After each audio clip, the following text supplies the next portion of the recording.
back. That's right. Shane is back in the hot seat this week for Invisible Walls episode 82. I was out last week at a big review event. I can't talk much about that yet, but look for the site midnight on Monday night, and you'll see where I was. Actually, you guys mentioned where I was. I don't think you were supposed to do that. No, we couldn't confirm or deny. Yeah. We didn't. Marcus did. It was you were either off covering Endgame or you'd been kidnapped. Yeah. Okay. Well, I was kidnapped, and I'll tell you where I was Monday night at midnight.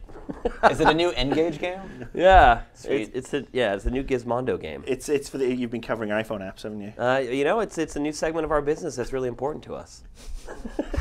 iGameTrailers.com. Anyway, this is Invisible Walls episode 82. We have a good crew sitting in on the show today. As always, to my left, it is Marcus Busier, and I hate people that talk like that. You're becoming one? Yeah. I'm becoming someone I hate. I am perfectly happy. I'm so glad to be back sitting to your left because you know what? You have a void that I struggle to fill. Bloodworth, apparently you need to eat a pizza. He's not mic'd up right now, but he will be on the show a little later. Apparently people think you need to carb yourself up. For our new segment, Force Feeding Bloodworth. Yeah. Yeah, we got a bucket of KFC, bargain bucket, and we're just going to hold him down and ram chicken down his neck. And Brian Stevens, as you heard, is also on the show today. Yep. And Patrick Morales is waiting in the wings.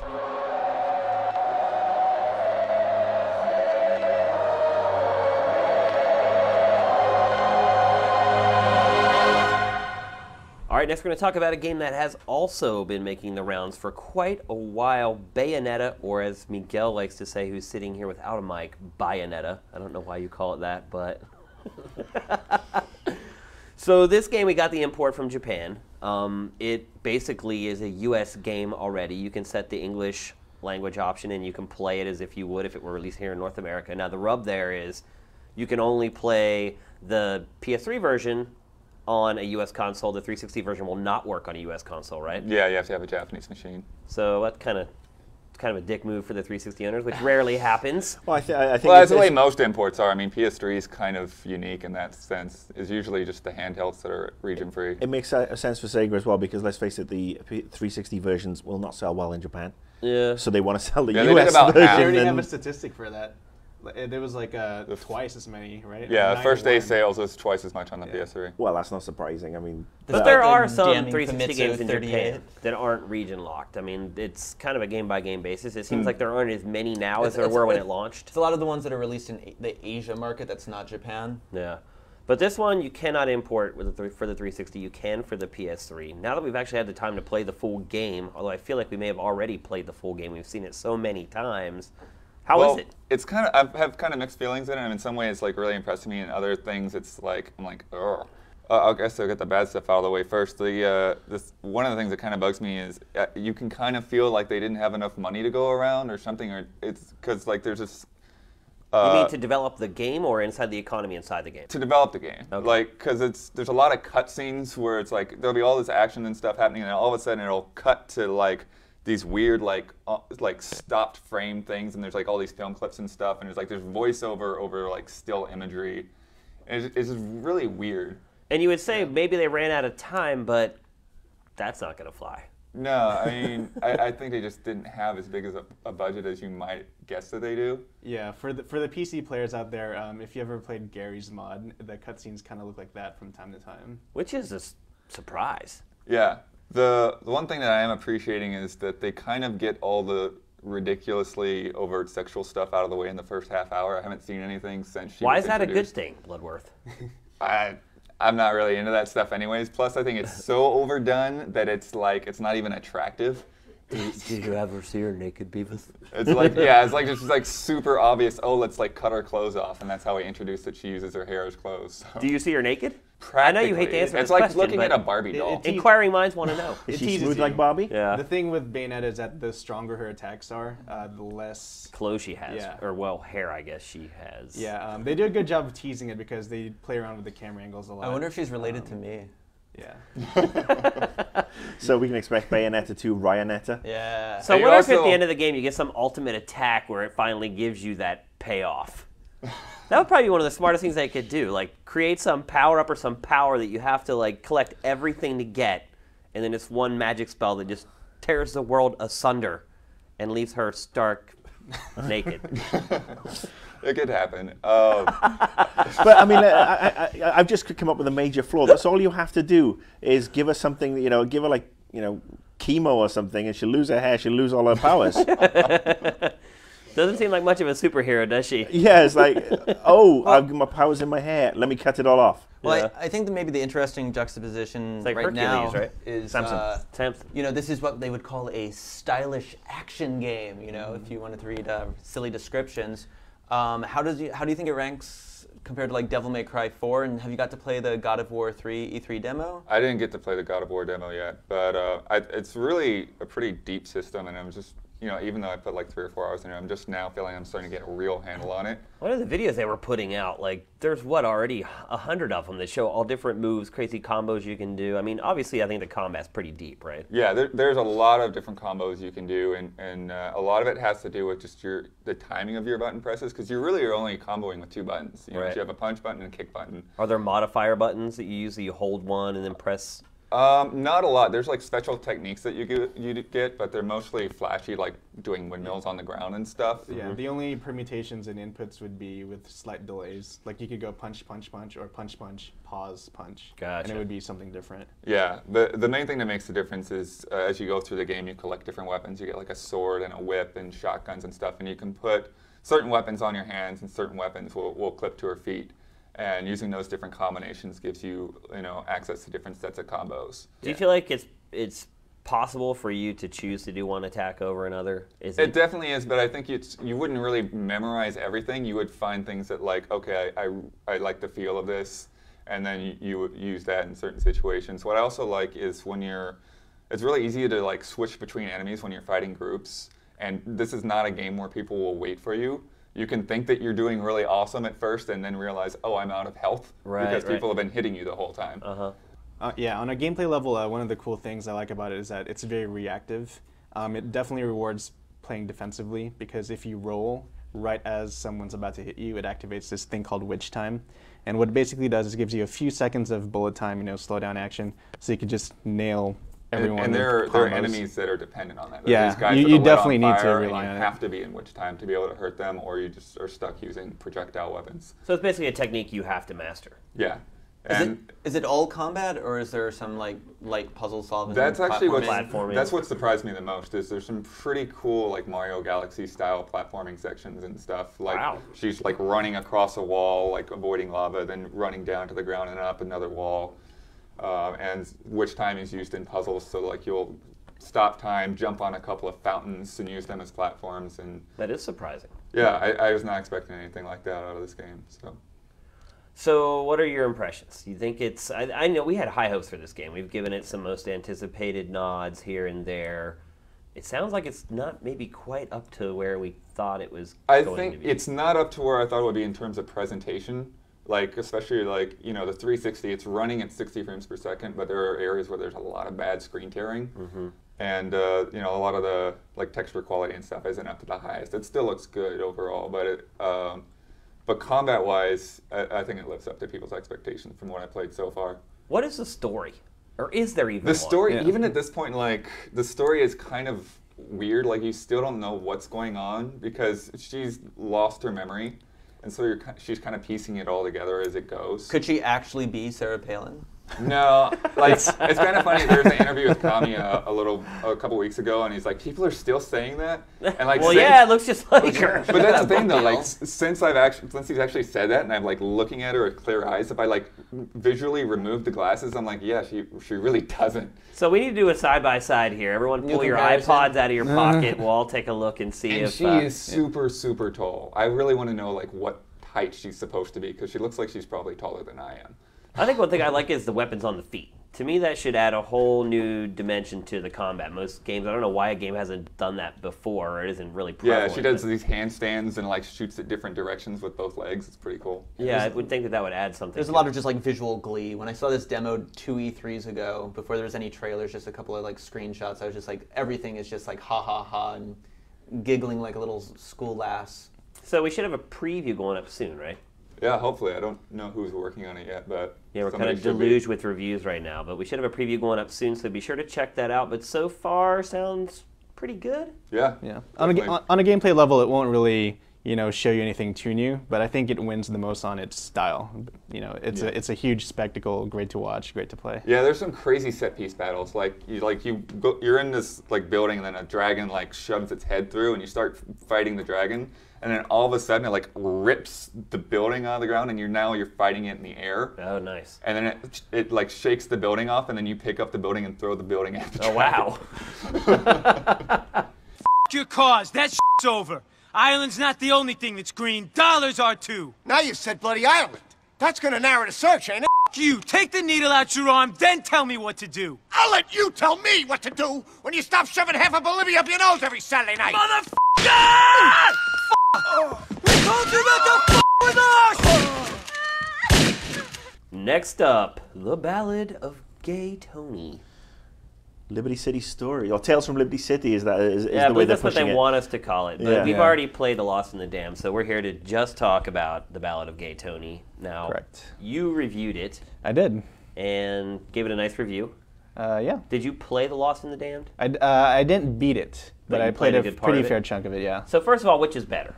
My feeling on the Tales from Liberty City stories is that Lost and the Damned reminds me a lot of San Andreas, in that it kind of went out of its way from the main GTA formula and did these little, things on its own. Whereas Ballad of Gay Tony is more of like a Vice City game to me, where it's more traditional, but it really hits that, tone where it's really fun and satirical, and has a lot of the cool things that you expect from a Lots Grand of Theft Auto game. sex. Yes, there's quite a bit. Yeah, Yeah, I was mostly straight. surprised, man. It's like, because, they've kind of come under heat so many times for stuff like that, and I Yeah. mean, they loaded that game with stuff where you were Oh, like, yeah. oh. Isn't Yeah. it like from the first scene, pretty much? Like if you do the dancing mini game or something? Yeah, basically. Well, the whole idea is that you go to clubs and pick up chicks and take them to the bathroom and give them the business, right? Yeah, it's pretty hilarious because people made such a big deal out of. Leave it to be. No, Leave It to Beaver is the next Tale from Liberty City.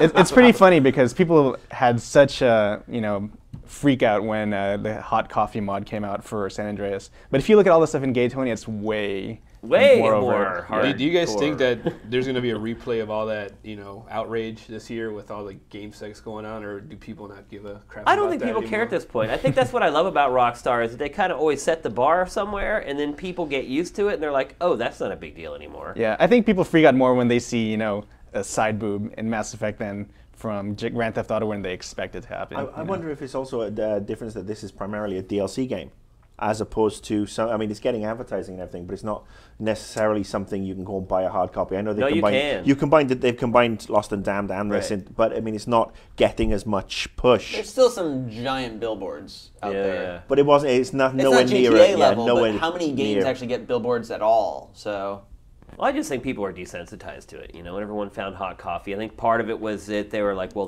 they tried to hide this from us, even though they didn't. But I think a lot of people are like, well, they tried to hide this from us, so it must be bad.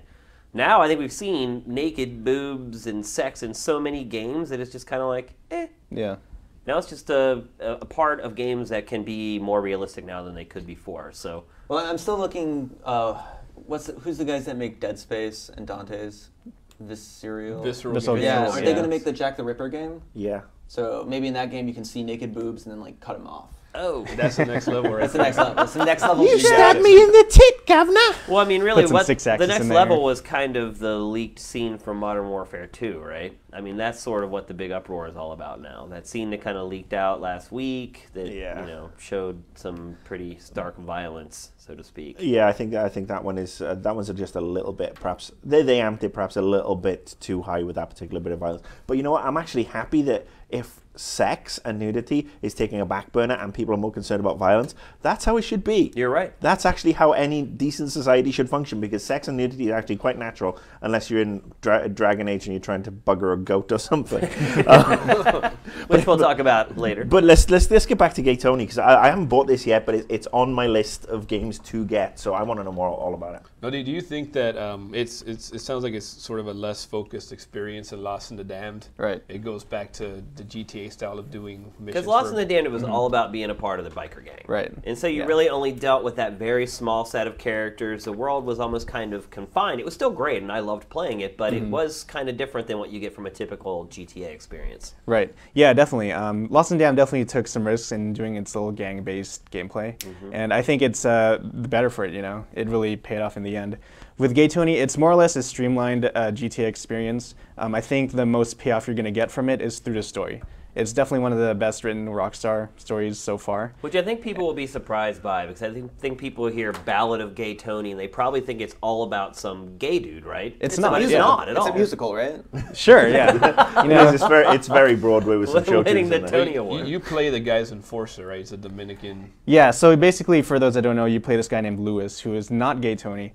Gay Tony is his employer. He's basically his bodyguard, and it's up to him to kind of get him back on his feet, because Gay Tony is running all these nightclubs in Liberty City, and he's fallen on some hard times, so that's pretty much where the story picks up from. Why do you think they called it the Ballad of Gay Tony if it's not really about him, so to speak? Well, I suppose if you're doing stuff for Gay Tony. Yeah, I mean, everything completely hinges on this guy, and then they kind of build Gay Tony up as this mythical figure of, you know, the Grand Theft Auto, Liberty City nightlife. It definitely has some really good moments in it. So base jumping's new. Have they integrated that into the game well?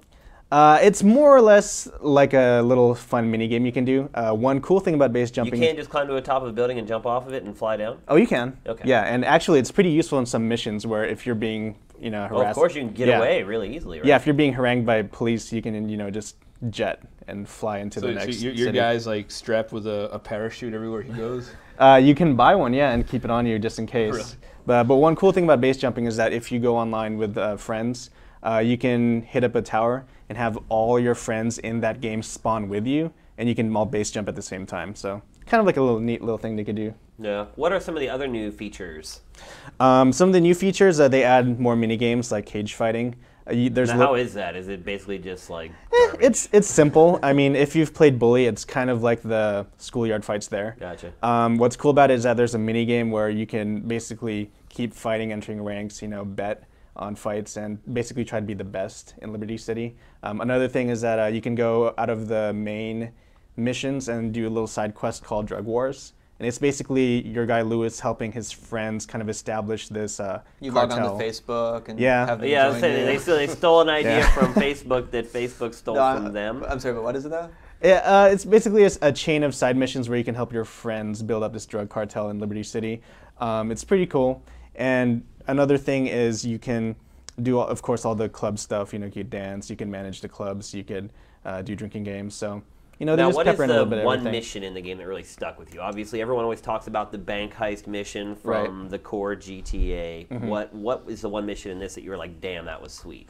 Without spoiling too much, because there are definitely some cool missions, there's a really good one early on where actually the biker gang from Lost in the Damned chase you around. And it's cool because they turn Lots it... of cameos in this game, right? Tons of cameos. And what's cool about that mission is that they actually turn it into like an on-rails section where someone's driving and then you have like a whole stockpile of sticky bombs. And you just toss the sticky bombs into the gang chasing you. So it's kind of like a really action-y thing that they do there. It's pretty cool. But yeah, speaking of the cameos, tons of cameos. I think one of the biggest payoffs you'll get as a GTA fan here is seeing a lot of the loose ends tied up. You finally figure out what happens to the diamonds. So it's kind of like a nice little MacGuffin they had this whole time with the diamonds. You know, Nico's had contact with it, Johnny's had contact with it, and now Lewis, you get to see what happens with it finally. And Roman's in the game, right? Yeah, Roman, Nico, Johnny, yeah, they're all in the game. What does Nico do in the game? A very brief cameo, and I won't spoil the surprise, but he's definitely there. Keep your eyes out for it. Now, how long did it take you to finish this? For me, it was a pretty lengthy adventure. I mean, for a DLC game, at least 10 hours, and I didn't even do that many side quests. So pretty much the same length as Lost in the Damned. Oh yeah, And they're definitely. selling the Lost in the Damned and Ballad of Gay Tony for $40, $39.99. Yes, $39.99. It's a good deal. That's a good deal, yeah. man. If you haven't gone around to playing Lost and Damned, I would definitely recommend the disc version. I mean, when you consider most games that you're paying full price for at $60 are Exactly. 10 hours long, and you're Yeah. getting 2 of those with all the side missions and the free roaming and the fun you can have with that game, pretty good deal. Yeah, I mean, if you haven't played GTA since 4, pick this up, I say. Well, aren't we the hardened adventurer? Ah. All right, and finally, we're going to talk about what is likely one of the better RPGs of this year, Dragon Age Origins. Nostalgia. BioWare RPG Erection. Dwarf sex. Lesbo sex in the first 20 minutes if you play it right. Animal sex. Someone's going to grab that little snippet. That's it. You know what? We've turned this game. We should never be into- uncles. Any of us. Yeah. No, we've gone and reduced this game to like the fucking jokes. We couldn't even talk about it seriously before we start. But I mean, that's what I remember. I haven't played the game very much, so what I remember is what I walk by and people show me, and they're like, "Hey, come look at this," and you're always sure like, as hell "Look at saw this that dwarf video." having sex," or "Look, I'm gonna this goat." Have you unlocked Marilyn Manson yet? And the funny thing is, there actually is an RPG element in there as well, with like combat and Yeah. magic and all this other Spells. stuff. Yeah, leveling You know, up. But it's going to sound like we're down on it, which is not true. I'm like super into it. Why do you think it's gonna sound like we're down on Well, it? just what I'm going to Why describe. are you preempting our discussion? And It's basically the kind of PC RPG you've been playing for a long time. that's what it But, looks like to me. It looks yeah. like a PC RPG. But it's caked in like Halloween Dracula blood, and Yeah, Mint flavor. or like spackled in Yoke Halloween semen. Dracula blood. yeah, it's great. I mean, I've watched Miguel play the PC version. I've been playing the 360 version, and I must say, PC version is gorgeous. 360 version. Oh, it's way Yeah. better looking than the console version. The 360, no the comparison. console versions are a lot streamed down. The 360 does look a little washed out, and there's, but The console versions look fuzzy. yeah. Well, PC versions PS3 are is crisp also a and little clear. janky too. you guys have been watching it on a really powerful PC, the one that we have here in the It's office. an Alienware top But, of the Small range, god. yeah. I played it on my PC at home around half the time, and it's nowhere near as good as that one, and it still plays super well. So, Scales down pretty well for yeah, the hardware. A lot of people are I see a lot of the comments and on forums saying, "Oh man, I wish I had the PC to run this." I think a lot of people would be able to run it. And have it look pretty good. It looks pretty good. Yeah, it runs at 20, 30 frames a second, which So is let's better. talk about the game. Yeah. Now, to me, it The looks graphics. very much like the standard, almost cookie-cutter PC high fantasy. See, you keep RPG. saying PC, and It's- within yeah. playing it, it's more than PC. It feels immediately like a BioWare game. Definitely. As soon as you get the controls in your hands, Right, soon as but you how many interact with RPGs anything- has BioWare made for consoles?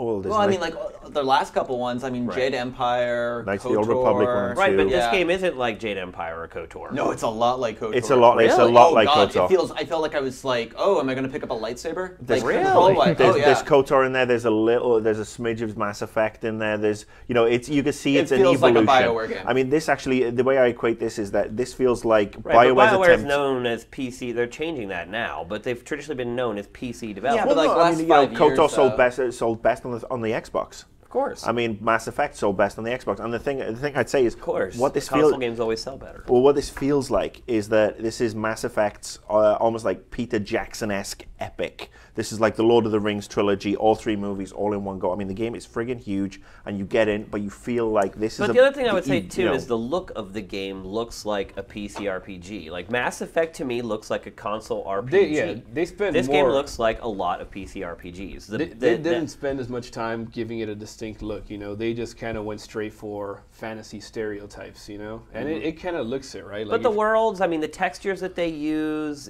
like the characters while they're talking, there's kind of stand there emoting kind of stiffly. I mean, it doesn't have that production value that you'd see in Mass Effect. But the flip side of it is that it's freaking huge. Right. Yeah, you could tell that they, it's kind of like an opportunity cost, right? Like in Mass Effect, they were able to spend all this money recording all this VO, like getting the faces to look natural. Here, like I would say that a lot of the main characters have cool looking faces, but a lot of the people you run into, it's like could get kind of spotty sometimes. But it's like you always look behind the character and there's just this drab texture like plastered on a polygon. The game wasn't faded made. out, It wasn't made for those kinds of close-ups, which is a shame because so much of the time you're being drawn into like one of those one-on-one conversations where you see the looking wall behind you. Yeah, but to me, that's what a lot of PC RPGs look like. But I think intrinsically, the people who play PC RPGs don't care as much about that. They want the deep lore. They want the crazy combat, the incredible sort of combat system in the game over the production rights. And they want a 60, 70-hour game. This has the deep lore. Isn't the combat slightly different for PC? Because you can do that zoom out? Yeah, and you know what? We were capturing for our comparison video yesterday, and when I went to do the PC part of that, I noticed that a lot of the fights, they kind of take into account the fact that you have more tactical control on PC, and they throw more enemies at you. So the console versions, it's surprising, and I think it's cool, like the amount of work that went into making sure that you're not going to get like jacked on the console if you're, because it plays well, right, on both the 360 and PS3. The console version with the tactics. Having watched Miguel play and implement tactics on the PC version, then do the the tactics on 360 myself, they've implemented it very well. I mean, you can go as light or as heavy as as you really want to, and I think as a console owner, they're not going to want to go to the depths perhaps of the PC gamers. You could get into the tactics screen as much as you want, but like the main thing on the PC is the fact that you could get the zoomed out view, and for instance, you could do crazy fireball attacks that would hurt your party members, but since you could just basically mouse the area effect right at the edge of where your people are, you could do stuff like that, Well, you have a better gauge of what the area effect is going to work and who it's going to affect. Yeah. Whereas on the consoles, like that stuff in the normal mode is turned off by default. Like there's no friendly fire. So one of the gameplay clips we put up was like a dialogue sequence with my guy talking to one of the enemies he just fought, and they're both on fire. That's a symptom of like you're playing the game and you just don't give a crap whether or not you're shooting your own guys because they're not going to get hurt, Yeah. So the Origin, I just want to say the Origins mechanic is really cool. Like, I mean, for everyone who played Mass Effect, you kind of can be like, I lived on the colonies. I was a war hero. And then, like, it's referenced, like, twice in the game, and you're like, oh, wait, I see you're a war hero. Like, yeah, I think I chose that multiple choice answer. Yeah. But here, playing the Origin, I mean, it's not like, if you want to, like, role play as your character a little bit more, it does actually give some weight to, like, why you're there and stuff like that. And they're pretty polished. I've played 2. You've played 4 of them now, Miguel? Yeah. And they're all pretty polished. I thought the one we played yesterday was a little on the weak side. That was the least cool one. But that's like the human. Who's going to play the human? I think the interesting thing is if you... Shane raised his hand. Shane made the point that a lot of PC RPGs are there for the lore, and if you want lore, Dragon Age Origins has it in buckets. I mean, the game is vast. You're always picking up codexes. Was it like 2 million words in the script or something ridiculous? I don't remember what the figure was, but it was like insane. That's just in the script, and then you pick up these codexes with additional stories and backstories and the different individuals you go and meet and all the things you find as you go along. I mean, it can be overwhelming. I mean, I basically, started playing it yesterday, and I know I'm actually going to probably have to restart because I just feel I've missed a lot already, and I'm getting a better feel for it, because it's one of the things that I do say about BioWare games is that they don't really give you a kick-ass tutorial. They're always kind of like, we'll shove you in there at like half speed, but they need a better tutorial because there's so much going on in this game. But it's, it's bloody brilliant. And the interesting thing was I had 5 pieces of DLC to download yesterday. Before I started the game, I had the 2 pre-order things from GameStop, and then inside there's an additional pre-order of armor and a DLC level, and then there's a DLC level you can buy for 590 points. Yeah, there's a character that you could buy. I think that we didn't get any of this stuff, which sucks. Like I would have. One of the DLCs is. But we have to review what's in the box, so right. That's how we do things. But it would have been useful in the game. Like one of the DLCs that's out now is like it's like a separate little dungeon quest, and when you beat it, you get access to like a keep for your party. And you could like store all your junk in there. Get a big screen TV, play Dragon Age. I know one of the cool things that they are doing that actually comes if you buy the game new and it doesn't need a pre-order is there's a suit of armor in there that you download, and then when you get Mass Effect 2, you get the same get the high-tech equivalent of the armor in Mass Effect 2. Is that marketing synergy that I've heard so much about? That's what's known as cross-brand pollination. You know what? I saw the model for the armor in Mass Effect. It's goofy, man. It looks like the Black Knight Stormtrooper. Does it look as goofy as the Mogari dogs? Those dogs are awesome, dope, man. They look like inside-out rabbits. Main tank, dude. Now, Miguel, for a lot of people, just the fact that it's the next BioWare RPG is more than enough to sell them. But there may be some people out there that are kind of sitting on the fence, and they're going to say, what's the hook of this game? What is the thing about this game that makes you have to buy it? I would say that it's a lot of it has to do with how much you're into getting into the nitty-gritty of game systems. Like, there are only 3 classes, but you could customize each class in so many different ways, which is something that, you know, apart from some Japanese RPGs, like, there isn't a lot of that sort of customizability when it comes to mechanics in a lot of the RPGs you see these days. That's a big selling point for me. You know, also getting to all of these crazy relationships that you can get into with your NPCs, you know, like, for the most part in a lot of RPGs, they're just there to, like, hold a sword or to, like, heal you in combat, you know? In here, you could spend time, if you're so inclined, just talking to them, you know, teasing quests out of them, building your relationships, unlocking powers for them, and that kind of stuff. It's something I think is pretty unique to Western RPGs, and it's something that BioWare has always done really well. And I just want to add, there's no real competition for a Western RPG in like a long time. I mean, there is Risen, which I heard is kind of okay on the PC if you put like 9 hours into it, but I can't think of that many Western RPGs. The last game like that this aren't was, and that was also like the fantasy. Like if you want a traditional game, and there's nothing wrong with that. Yeah. Here's like what, a 60+ hour giant fantasy How long world. did it take you to finish it, Miguel? I played. I basically played it like 5 or 6 hours a day for 10 days. Like my clock says like 65, but I went back at one point to like an older save to do one of the character side quests I just talked about. And in order to get up to the point where I was able to fight the boss for that quest, I had to do a bunch of other. So probably like close to 70 or more than 70. So Ladies and gentlemen, huge. we have a winner. Yeah, that is huge. You are getting your money's worth with Dragon Age. I think we all could say, if you're into that kind of thing, go buy it. It's definitely it feels like the evolution of everything BioWare has done over the last 5 years has evolved to this point. Every trick that they know how to do well, outside of the graphics and the issues with the console, when it comes to pure gameplay and lore and backgrounds and just all those cool little tricks and customization, even on the console version, it feels like the pinnacle. And you know what? This has actually made me so excited for Mass Effect 2, because if they're going to take it that much further with Mass Effect 2, it's going to be phenomenal. The one thing I will say that irks me about BioWare and their RPGs is you still can't walk over even the lowest piece of friggin' rubble. Yeah. I mean, that Lots is of games just have stupid like yeah. that. They have invisible walls, if you will. Yeah. But yeah, it's Ankle high. awesome. Yeah, I mean, walls. get the. You know, I've blocked out my next 2 weeks because the next 2 games I've got, Left 4 Dead 2 and Assassin's Creed 2, coming in 2 weeks' time. So I've got 2 weeks to finish this game. Dragon Age, really like it.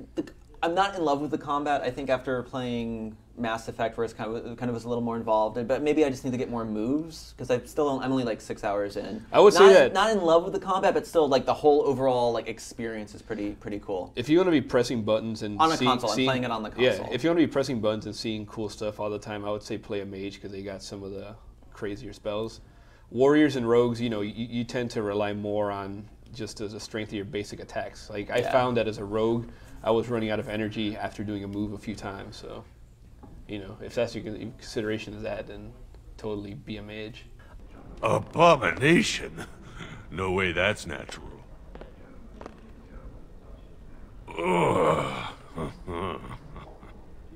All right, that's going to do it for this week's show. Invisible Walls episode 82 is in the books. Some of our biggest reviews of the year are coming up in the next couple weeks. Like I said, definitely check the site midnight. And what sort of game do you think we'll be covering next week, Shane? I don't know. Well, we might have some good ones. I think I might take next week off because there's nothing interesting. I think you may change your mind on that one.